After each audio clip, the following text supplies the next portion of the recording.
বন্ধুরা, আজ তোমাদের একটা মজার গল্প শোনাব। অনেক অনেক দিন আগের কথা। এক গ্রামে ছিল এক কৃষক আর তার একটা গাধা। গাধাটা ছিল খুব শান্তশিষ্ট, তবে মাঝে মাঝে একটু বেশি চালাকি দেখানোর চেষ্টা করত। একদিন গরমের দুপুরে কৃষক মাঠে কাজ করছে। গাধাটা একা একা ঘুরতে ঘুরতে একটা পুরনো কুয়োর পাশে গিয়ে বসল।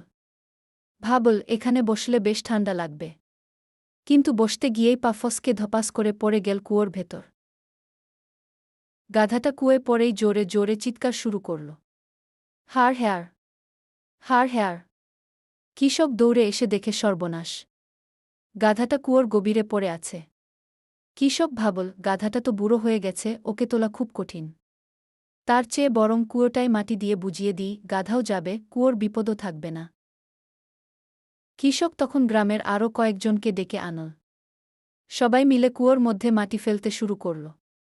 গাধাটা প্রথমে খুব ভয় পেয়ে গেল। ভাবল, এ কি, আমাকে জীবন্ত পুঁতে ফেলছে।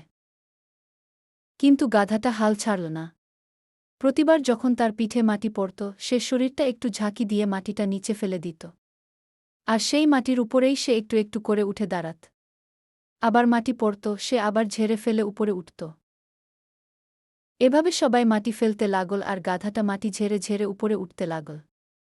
একসময় কুয়োর মুখ পর্যন্ত মাটি ভরে গেল। আর গাধাটা হেঁটে হেঁটে দিব্যি কুয়োর বাইরে বেরিয়ে এল। সবাই অবাক হয়ে হাঁ করে তাকিয়ে রইল। গাধাটা তখন সবাইকে দেখে একটা হাসি দিয়ে বলল, আমারে ফাঁকি দিতে চাস? আমি কিন্তু একেবারে হেলাফাই না। দেখলে তো বন্ধুরা, জীবনে যত বাধাই আসুক না কেন, যত সমস্যাই আমাদের উপর এসে পড়ুক না কেন, যদি আমরা গাধাটার মতো সেগুলো ঝেড়ে ফেলতে পারি আর একটু একটু করে চেষ্টা করে উপরে উঠি, তাহলে একদিন ঠিকই আমরা সব বিপদ থেকে বেরিয়ে আসতে পারব। কোনো বাধাই আমাদের আটকে রাখতে পারবে না।